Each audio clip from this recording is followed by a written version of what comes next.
Alrighty, hello YouTube, welcome back to my channel. For those of you who don't know me, my name is Cryptic Coil for now. I'll make another video later and I'll do basically like a channel update video, but that's later. For now, let's just get into this book haul. Okay, so I did another book haul today, and the only reason why is because I took the day off from work because I had two appointments. The first appointment I had was an oil change at my car dealership, which is all the way across town. And so I took the day off. I woke up, I got ready. Well, I slept in and got to my appointment on time, but I didn't have time to flat iron my hair, which is why I'm rocking a ball cap in the video just because I look like crap today. Well, anyway, I drove across town, went to my car dealership to change my oil. There's a thrift store within walking distance of my car dealership, and so I just figured, what the hey, I'll go ahead and walk down to the thrift store on that side of town to see what they got. And I did find some cool stuff, and that's why I'm doing another book haul today, even though I just did one and uploaded it yesterday. All right, so first things first, okay, we are going to get into the book haul, but is anybody old enough to remember this Goosebumps book, Attack of the Jack-o'-lanterns? Yeah? Well, I am too. I think that when I was like in fourth or fifth grade, I think that my cousin had this T-shirt. He had a Goosebumps shirt with this cover on it. I wanted it, but it was like too small for me. So he like offered to give it to me, but it was like too small for me. Anyway, I always thought this is one of the coolest looking covers. I always did. Partially because as a kid I had a thing for jack-o'-lanterns. Still do, I guess. Well, that's why I went ahead and bought me this bad boy. It's an autographed 18 by 18 printing of Attack of the Jack-o'-lanterns, okay? Just the artwork. And yes, it is autographed by Tim Jacobus himself. For those of you who don't know, Tim Jacobus is the artist for just about all of the Goosebumps books. So he has his own website. He's also on Instagram, and he's selling these things, and I think he donates a portion of the money that he gets to charity, which is cool. So yeah, I went ahead and got this one, and there's a few more that I want. As far as the frame goes, I bought the frame from Walmart. It's an 18 by 18 size frame. Unfortunately, they don't make it to where the window is made out of plastic. Unfortunately, it's made out of glass. And unfortunately, you can't hang this one with double-sided sticky tape. You actually have to like mount it to the wall with a nail. Well, I live in an apartment. I can't do that, and I can't find any better 18 by 18 size frames. I've checked eBay, and I can't find. I don't really like glass windows in my picture frames. I prefer plastic, and I really want to be able to hang it with double-sided sticky tape. So I'm just gonna have to figure out what to do. I'm sure there's a workaround. There's got to be a way. But let's go ahead and move on and get into this book haul. So, everybody know about Dead Time Stories? Speaking of Goosebumps, Dead Time Stories is one of those children's horror series that a lot of people call a Goosebumps knockoff. I don't like that term. I don't want to call it a Goosebumps knockoff. It was horror for children in the same vein as Goosebumps. That doesn't make it a Goosebumps knockoff, okay? Well, in this hand, I have Dead Time Stories Invasion of the Appleheads, and in this hand, I have Dead Time Stories The Beast of Baskerville. Now, I've had these two specific books in my collection for a number of years, and I featured them in book hauls from back then when I first picked these up. But these are modern reprints. So when I took the day off and I went to that thrift store across town, guess what I found? I found another copy of Invasion of the Appleheads in original printing from back in the 90s, and I found an original printing in mint condition of the Beast of Baskerville. Okay, very cool. So this is my if you include this copy of the Invasion of the Appleheads And this one, I have 3 copies of this book. Okay, so yeah, I already had an original printing of Invasion of the Appleheads, but I did not have an original printing of the Beast of Baskerville. So that's really cool, and it's in mint condition. Okay, but I found something that I didn't already have, not even in a modern reprinting, and that is Dead Time Stories number 7. It came from the deep. And to tell you the truth, I don't really think I want to read this one, but I do think it's cool that I have it. So it says free Dead Time stickers inside. Well, unfortunately, the kid who owned this book probably didn't really even read the book, but they did use the stickers, which is kind of sad. But oh well, I mean, I'll live. Hang on, I wonder if there's stickers in this one. Nope. All right. So that was cool, and I think so. I only have one more. I'm guessing this is middle grade. It could be young adult. I'm not sure. But it's called The Ghost of Drowned Meadow by Kelly Scavron. And I've never heard of this one, never heard of this author that I'm aware of. Watch, I end up having something of hers in my collection that I haven't read.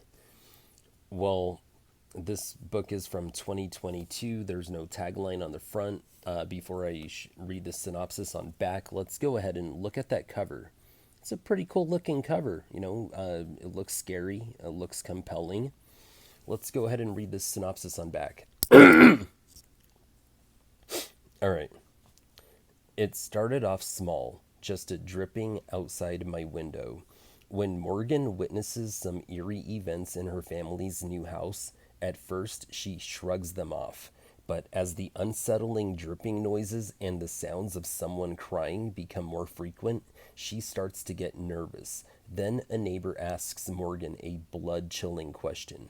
What's it like to live in a haunted house? It seems Morgan's new home is notorious in the town of Port Jefferson, all because of Joseph Klaus, a boy who drowned in the 1930s after vanishing from his summer camp. Morgan begins learning all she can about the Klaus boy and uncovers the little-known history of the German-American Bund, a fascist organization that indoctrinated children and forced them into labor. Klaus wasn't just escaping from any old summer camp. He was fleeing American Nazis. As Morgan discovers the heartbreaking history of her new town, she'll have to do everything she can to protect her family from the spirits it left behind, because the ghost of Joseph Klaus is still trying to get home, even if he drowns the people living there. Wow, that sounds really good, actually. Wow, I'm definitely gonna have to give this one a read. All right, I got one Stephen King book that I didn't already have, and it's called The Bazaar of Bad Dreams. And so this is a short story collection, and the spine is doing really well and holding on to all the pages, but the cover is beat up bad. Which is, cool. I do like to buy books in this condition, especially because they make good reading copies. I can read it, and I don't have to worry about devaluing the book if I ever need to, like, sell it.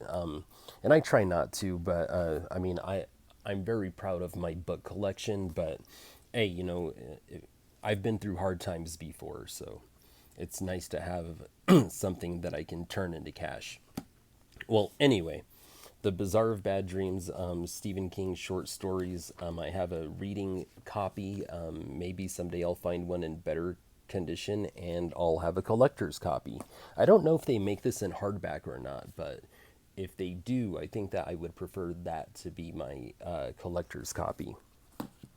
Okay, then I found a Bentley Little book that I didn't already have, and it's Bentley Little The Haunted. And this was an exciting find for me because I love Bentley Little. I've read 4 of his books. I loved 2 of them. Hated the ending of the 3rd one. And then the 4th one was his short story collection book, which I just loved.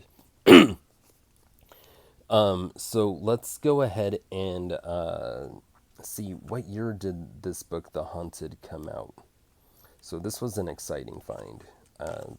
Always love growing my Bentley little collection. All right, so 2012, but this mass market edition was printed in 2023. And it does have a tagline on the front that reads, "The dark is watching." And the cover isn't that great. It's okay. These modern book covers, man, they're not as good as they used to be. I'm thinking that this one has been read before due to the creasing on the spine, but the spine is doing well and holding onto the pages very well, so that's cool. But let's read the synopsis on back. With his ability, sorry, that's an endorsement. Okay, here's the synopsis. Just keep repeating. There's nothing in the basement. There's nothing in the basement. There's nothing in the basement. Julian and Claire Perry and their two children, Megan and James, have made the move to a bigger, nicer home in their city's historic district. But something isn't right. The neighbors seem reluctant to visit. Claire can't shake the feeling that someone is watching her. Megan receives increasingly menacing and obscene texts, and James is having dreadful dreams. No wonder, considering what he's seen in the corner of the basement, staring at him and shuffling closer ever so slowly. Someone should have warned the Perry family. Now it's too late because the darkness at the bottom of the stairs is rising. Wow. That sounds really good and super exciting to add something to my Bentley Little collection. All right, then I found a Richard Laymon repeat. I already have a copy of this book, but it's in like mint condition. This one's a little bit more beat up. It's got some wear on the spine. It's got a bent corner. Uh, it's got a Hastings sticker on the back. Folded pages. So yeah, this one's definitely a reading copy, and I get to leave my mint condition collector's copy alone now. So that was exciting. My Richard Laymon collection is growing. I think I have like 6 or 7 of his books now. Okay, and which takes me to the last book of today's book haul. Richard Laymon, Blood Games. Okay, I started reading it. I left that thrift store, went back to the car dealership, and I started reading it. Got a few pages into it before they were done with my car. And it sounds really good. What year was this? One sec. 1992. But this one was printed in 2003. Well, let's go ahead and read the synopsis the tagline on the front. There is no tagline on the front. It's just an endorsement or a blurb from Dean Koontz. But the book is called Blood Games, and there's just kind of a creepy, isolated cabin in the woods on the cover. And here's the synopsis on back. They meet for 1 week every year, 5 young women, best friends since college, in search of fun and thrills. Each year, they choose a different place for their reunion. This year, it's Helen's choice, and she chose the Totem Pole Lodge. Bad choice. The Totem Pole Lodge is a deserted resort hotel deep in the woods with a gory, shocking past. Helen has a macabre streak, and she can't wait to tell her friends all about what happened at the lodge and why it's now abandoned. But Helen and the others are in for a nasty surprise. The resort isn't quite as deserted as they think, and not all the gruesome events at the Totem Pole Lodge are in its past.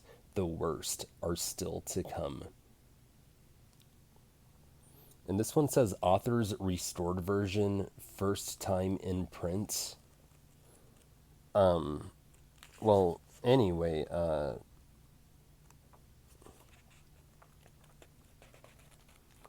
wow. I don't think this one's ever been read. No, I think it has. It has.